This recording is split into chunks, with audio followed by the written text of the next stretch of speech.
Mesdames, Messieurs, bienvenue à cette émission Je l'ai vécu. Mon nom est Christine Blanchard et je suis l'animatrice. Aujourd'hui, Donald va nous parler d'abus sexuels. Ça va bien, Donald? Ça va bien. Tu as fait un beau voyage parce que je sais que tu es parti de Québec, Ouais. tu n'as pas dormi, tu travailles énormément. Je travaille beaucoup. Tu travailles beaucoup, hein? Tu vas faire quoi avec tout cet argent-là? Ah! Marier une pauvre puis la rendre heureuse? Ah! On sait jamais. Moi, je pensais marier une riche. Ah, OK. Ben là, on n'est pas en bonne place. Donald, c'est le fun aujourd'hui qu'on peut en rire ou de quoi. Qu'est-ce qui t'est arrivé, toi, dans ta vie, puis vers quel âge? Moi, j'ai subi du harcèlement sexuel. Alors, ça a commencé à l'âge de 8 ans. Je restais en Colombie-Britannique. Mon père était militaire. Et puis, on restait en Colombie-Britannique. Et puis, j'étais un enfant hyper actif, un énervé qu'on appelait ça dans ce temps-là. Oui, dans ce temps-là, oui.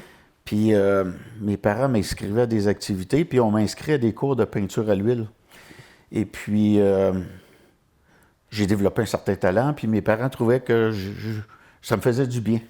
Fait qu'éventuellement, on demandait à ce monsieur-là de venir garder chez nous. Et puis, moi, de l'amour paternel, je connais pas ça. Parce que ton père était militaire, donc tu n'as pas souvent à la maison ou quoi que ce soit. Mon père était militaire, ma mère était agent de correction. Oh mon Dieu, OK. La discipline, la rigueur, problème d'alcool chez les parents, l'absence, violence des parents, violence psychologique. Fait que toi, là-dedans, t'es dans une tourbillon là, avec l'alcool, la violence, puis l'armée, puis la discipline, et t'as pas l'amour de tes parents que tu aimerais avoir. Non, je connais pas l'amour. Parce qu'on me dit, t'es plus vieux, tu devrais comprendre. J'ai un deuxième frère à cette époque-là qui est 13 mois plus jeune. Tu devrais comprendre, t'es plus vieux. Hein? Je me sens isolé, puis moi, je sens que je veux avoir beaucoup d'attention, je ne l'ai pas. Et quand ce monsieur-là va commencer à venir regarder chez nous, ben le soir, avant de se coucher, t'es le plus fin, t'es donc bien fin, toi, puis t'es donc, tu sais, t'es tranquille, je comprends pas que t'es obligé de te coucher. Très manipulateur, hein? C'est des gens malades. Oui, ils sont très vite là-dessus, la parole. Ouais, c'est des gens qui sont malades.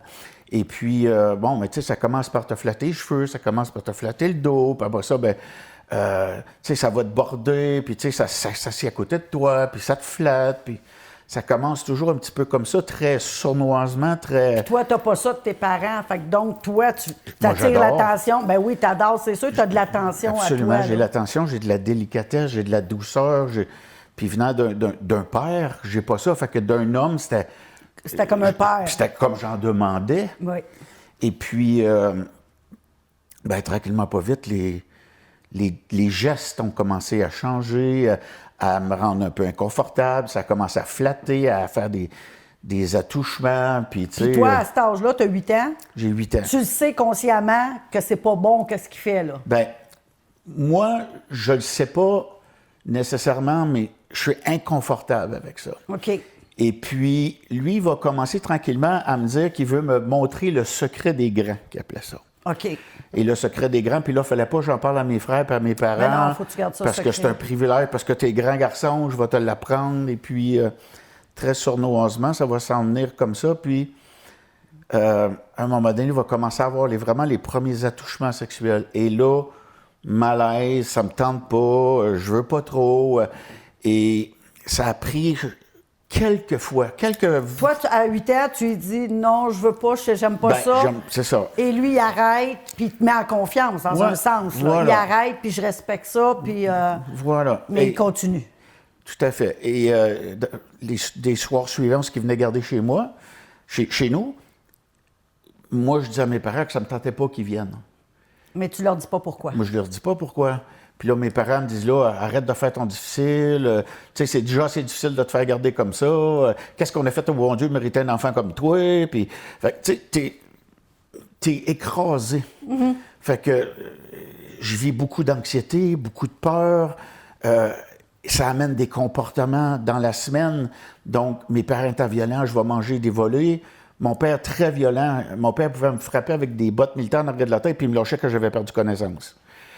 Parce qu'il pensait qu'il m'avait tué, là. Tu sais, OK. Mon deuxième frère, il avait sauté dans le dos, puis il avait dit « L'autre, oui, débarque, sinon t'es le prochain. » Ça, c'était ça, la violence. C'était sa façon à lui de vous élever, c'était De comme... nous dompter. Ah, dompter, et non Ouais. vous élever. Vous Ouais, étiez domptés, ouais. comme des animaux. Oui, c'est ça. On domptait comme des cochons, là. On essayait de nous dompter. Et puis, Fait que là, ce gars-là, il retourne garder chez il vous. revient garder chez nous. Et puis, à un moment donné, ben, un soir, alors que les autres, on est tous couchés, ils viennent me rechercher moi, puis il me dit, garde, tu veux-tu venir regarder la TV? Puis là, oui, tu sais, mais moi, je pense pas que ça va arriver encore, tu sais. Et puis là, à l'époque, il y avait, on se rappellera des films Emmanuel qui jouaient à la TV, à Télé-Québec, ou je me souviens pas quoi. Il y avait des films pornographiques, les Bleues Nuits, voilà, des films pornographiques. T'as écouté ça aussi? Ouais, je suis peut-être plus vieille que toi, moi. Alors, tu sais, c'était les films de l'époque, puis il a commencé à regarder ça, puis il me disait, tu sais, comment tu te sens, t'aimes-tu ça? Puis, tu sais, ça te chatouille-tu? Puis, fait qu'à un moment donné, tu sais, il a commencé, lui, à se toucher, puis à se masturber, puis, regarde, c'est normal, ça te chatouille, tu sais, puis... Fait que là, moi, tu sais, j'aimais pas ça. Fait que les premières fois, tu sais, je suis retourné me coucher, j'ai fui. Les fois d'après, ben, c'était pareil, ça recommençait. Puis là, moi, j'ai commencé à le repousser. Là, je voulais pas. Non, je veux pas, puis là, il me disait, ben écoute, tu sais, c'est le secret des grands, puis si tes parents, ils savent, ben écoute, tu sais ce qui va t'arriver, parce que moi, je me confiais que mon parent était violent, tu sais, il me faisait mal, mon père... Fait que là, il a commencé à se servir de ça, puis il dit, ben c'est correct, si tu veux pas, je vais le faire à tes frères. Oh, OK. Fait que là, moi, pour protéger mes frères, j'ai collaboré, si on Ben veut. oui, parce que tu veux pas que ça arrive à tes plus petits frères, là. Ouais. Fait que avant l'âge de 29 ans, avant l'âge de 9 ans, j'ai été sodomisé pour la première fois. Par lui. Par lui. Puis ça a commencé le soir par justement un autre film. Et puis il m'a accoté au mur avec une certaine violence. Puis là, il dit bouge pas. Puis là, il m'a descendu le pantalon, puis il a commencé à me faire une fellation. Puis là, à un moment donné, j'ai commencé à dire, tu sais, ben, j'avais une érection, puis moi, je connais pas ça, une éjaculation à cet âge-là, on s'entend. Fait que là, j'ai commencé à dire, j'ai envie de pipi, je chantais ça venir, puis il dit, c'est pas grave, laisse-toi aller. Puis finalement, j'ai eu ma première éjaculation, j'avais pas tout à fait 9 ans encore. Et c'est ce soir-là qu'après ça, ben, ça a été Là, il t'avait dans sa poche, là. Ouais. Là, Il a continué à les garder chez vous. Oui, il a continué à les garder chez nous. Puis là, moi, ben, veux pas, j'ai développé des troubles de comportement. On m'a fait voir un médecin pour mes troubles de comportement parce que là, j'étais un énervé. Fait que là, on m'a donné des pilules, du Ritalin à l'époque. Tu sais, on n'a pas cherché à régler la cause. Mais est-ce que toi, t'en as parlé de ça? Ben non, t'es pas capable. Puis on se C'était ramène... le secret des grands. Ben, secret des grands, mais en même temps, on se rappelle, on est dans les années 70, début des années 70. Tu peux pas parler d'homosexualité. Puis là, j'avais commencé à comprendre ce qui se passait, puis je ne pouvais pas parler de ça. Combien d'années, ce gars-là, t'a abusé? 4 ans. Ça veut dire de 8 ans à 12 ans. Oui. Juste avant 12 ans, ça l'a arrêté. Puis... Lui ou toi? C'est moi qui ai dit non. Là, je suis plus capable, c'est assez. Puis il m'a dit, c'est bien correct. Tu sais, il a comme pas voulu, je sais pas, que peut-être que j'en parle. Puis il a fait comme... Et le lendemain soir, lors des cours à peinture à l'huile, moi, j'avais peur de rester là avec lui. Oui. Puis j'étais avec mon deuxième frère. Moi, je suis parti tout de suite. Puis mon deuxième frère est resté là. Puis quand je suis arrivé à la maison, ma mère m'a demandé, ton frère, il est où? Ben, il n'avait pas fini, il est resté là-bas avec un tel. Puis elle dit, ben là, tu étais supposé revenir avec lui. Puis tout. Puis il revient pas longtemps après. Puis là, ma mère la questionne, pourquoi tu es arrivé? Ah, ben elle dit, c'est le fun. Mon frère dit, c'est le fun. Il m'a fait coucher sur une table. Puis là, ma mère, elle allume. Et là, elle te pose sa question à toi aussi. Là, moi, je suis dans ma chambre, puis là, j'entends ma mère crier, pleurer. Moi, je savais ce qui s'était passé, là. Puis là, viens ici, j'ai affaire à toi, et là, je descends en bas. Et quand j'arrive dans la salle à dîner, où il y avait la crise, ma mère, elle dit, tu le savais-tu? Et là, moi, je me rappelle, si tes parents savent que tu... Alors moi, ben, oui, non, tu sais. Et là, j'ai eu le droit à une de ces raclées de ma mère, là, en me disant, si tu l'avais dit avant, ça ne serait pas arrivé à ton frère. Alors, on va me faire porter l'odieux de ne pas l'avoir dit, puis que c'est à cause de moi que c'est arrivé à mon frère. Mais t'es un enfant, là, que lui, il te manipule, ce pédophile-là. Il te manipule en disant, c'est le secret des grains, il ne faut pas que tu en parles. Et là, ta mère te foutre une volée parce que tu n'en as pas parlé, tu es mélangé. Oui. Qu'est-ce qui arrive après? Ce gars-là, il arrive C'est quoi? un monsieur, c'est un militaire, c'est un jeune militaire. Mes parents vont appeler la police militaire. Et puis la police militaire va venir chez nous et on se rappelle encore qu'on est début des années 70. La police militaire a suggéré à mes parents de ne pas porter plainte parce que ça me mettrait public, mes amis le sauraient, l'école le saurait, puis ça serait pas bon pour moi, etc. Puis aujourd'hui, on comprend que c'est bien plus l'armée qui a voulu étouffer l'affaire, probablement. J'en conclus ça. Bien, exactement ça.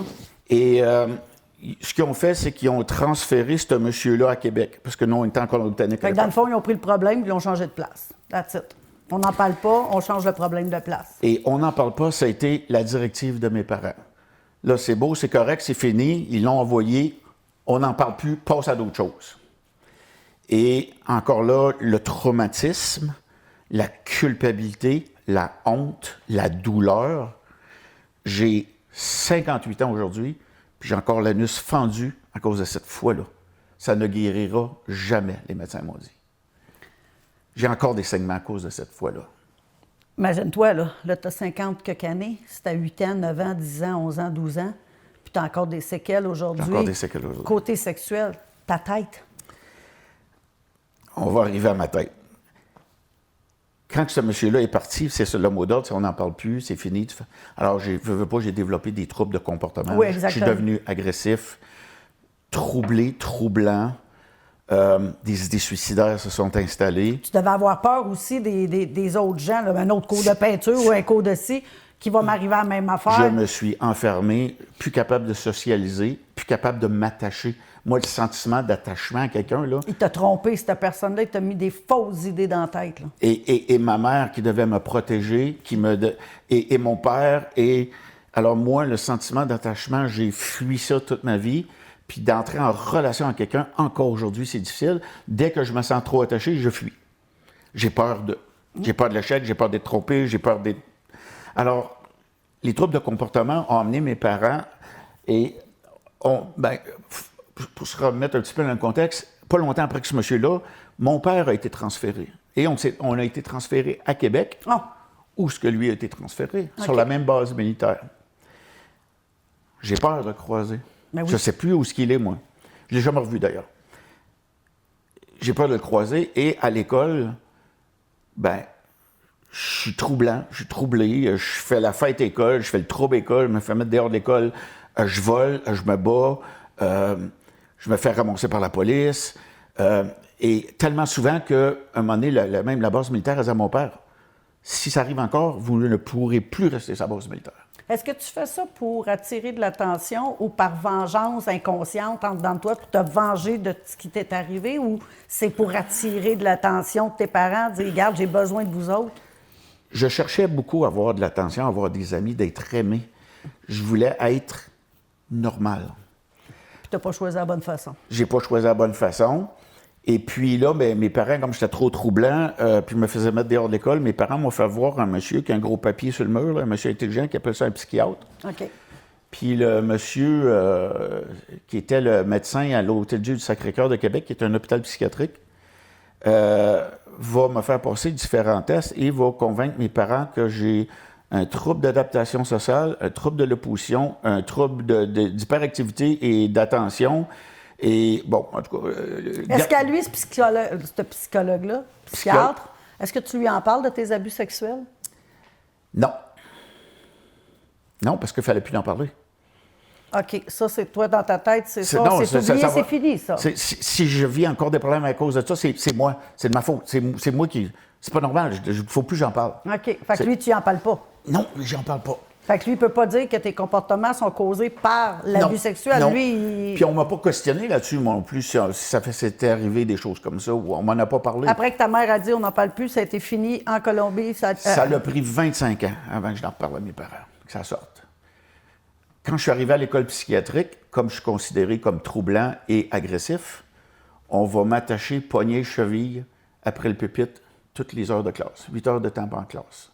Pour que tu ne mettes pas de trouble. Pour pas que je mette de trouble. Et le docteur de l'époque, par respect pour sa famille, je nommerai pas son nom de famille, le psychiatre de l'époque va me faire monter à son bureau 2 fois par semaine, au local 410, et on va me faire de l'électrothérapie.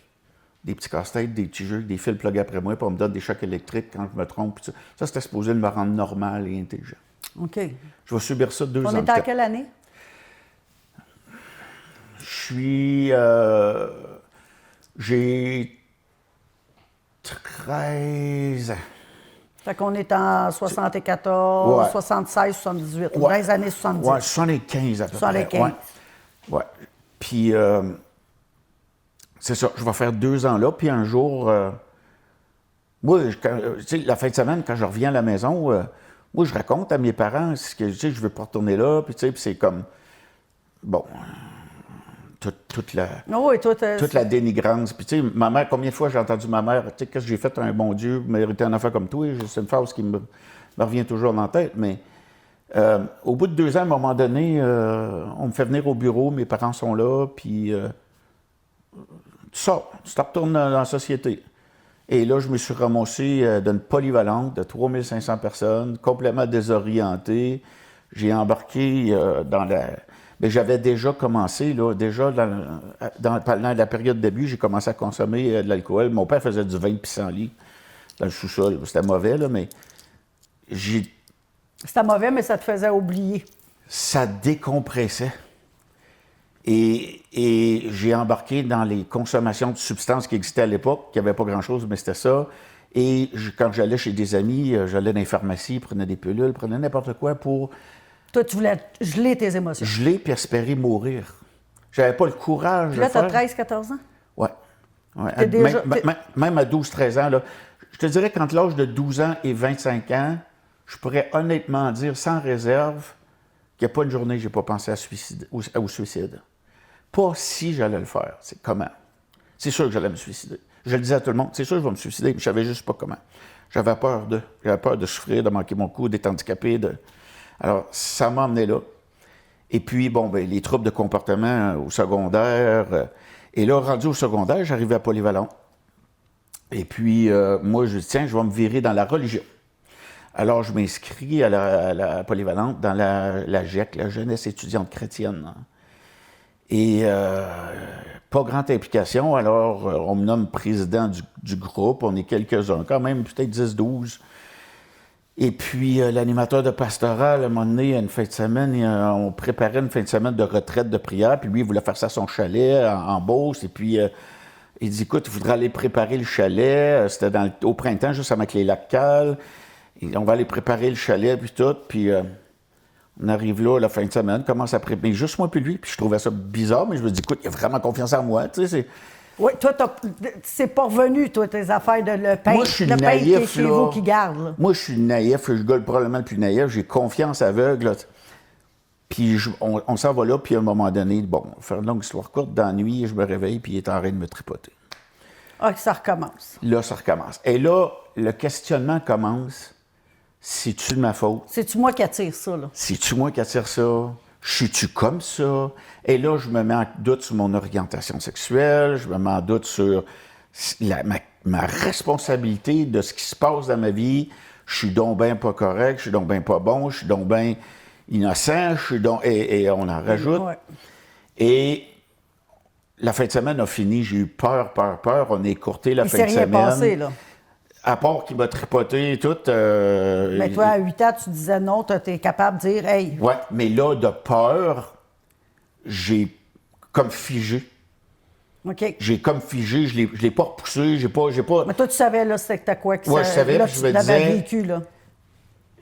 Si je résiste aussi, ça va juste durer plus longtemps. Oui. Puis ça va juste faire plus mal, puis ça va juste... Fait que là, j'ai collaboré à ça. Là, il reste pas grand temps à l'émission. Tu dis que tu ne parlais à tes parents, t'avais quel âge? 25 ans plus tard, fait que 12 ans, mais De 30 quelques années. à 30, ouais. 30 Et tes quelques années. parents?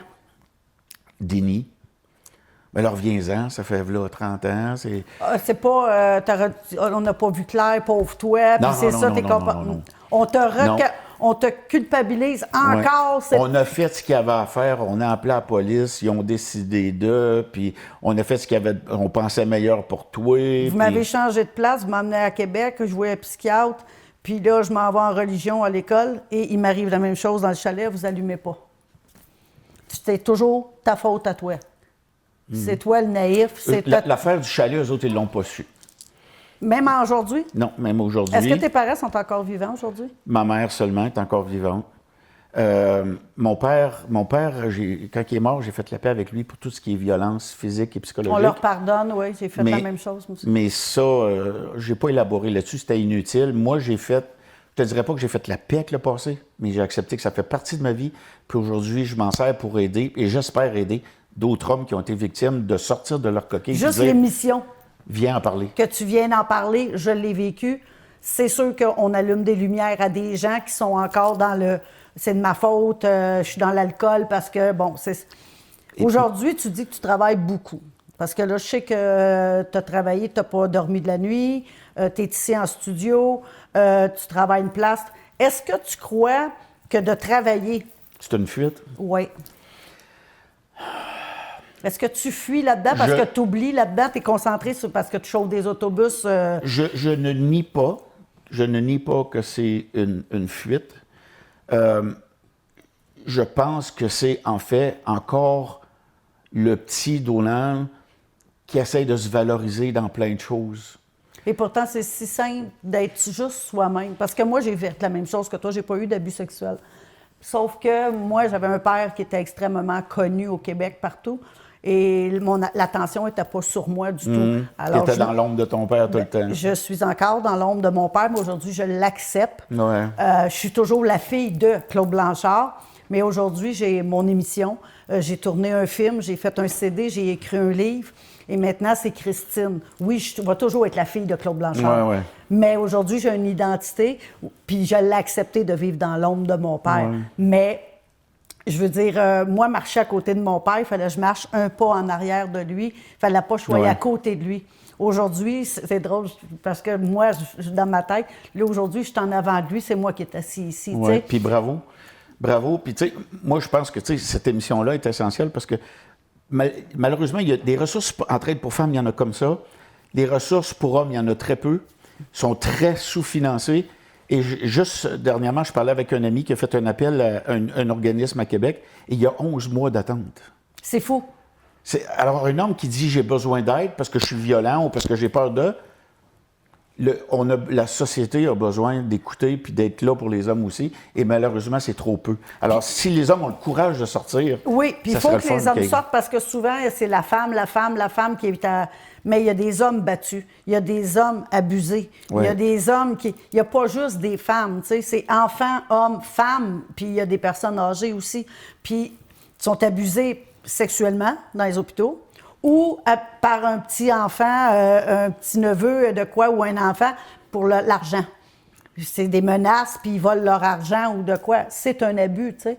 Mais la peur cette peur-là en dedans, c'est tellement gros qu'on ne veut pas en parler, mais il y a tellement de places qu'on peut téléphoner pour avoir de l'aide, comme SOS Suicide. Moi, j'ai écrit un livre, puis à la fin de mon livre, tu as les alcooliques anonymes, la maison du père, SOS Suicide, parce que ma mère s'est suicidée, moi, à 72 ans. On n'est pas à l'épreuve de rien du tout. J'ai mis toutes les ressources à la fin de mon livre.